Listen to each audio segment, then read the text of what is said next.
പള്ളിയിൽ കയറി ഇമാമിന്റെ പണം അപഹരിച്ചതായി പരാതി. സംഭവത്തിന്റെ CCTV ദൃശ്യങ്ങൾ പുറത്തുവന്നു. കാരാളിമുക്ക് ജമാഅത്ത് പള്ളിയിലാണ് മോഷണം നടന്നത്. പള്ളിയിൽ കയറി ഇമാമിന്റെ പണം അപഹരിച്ചതായി പരാതി. സംഭവത്തിന്റെ CCTV ദൃശ്യങ്ങൾ പുറത്തുവന്നു.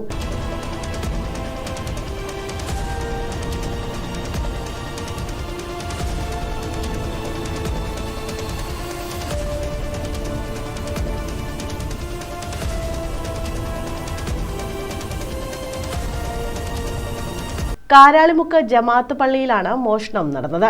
കഴിഞ്ഞ ദിവസമാണ് മോഷണ വിവരം അറിയുന്നത്. തുടർന്ന് CCTV ദൃശ്യങ്ങൾ പരിശോധിച്ചതിന്റെ അടിസ്ഥാനത്തിൽ 11-ാം തീയതിയാണ് മോഷണം നടന്നതെന്ന് മനസ്സിലാക്കി.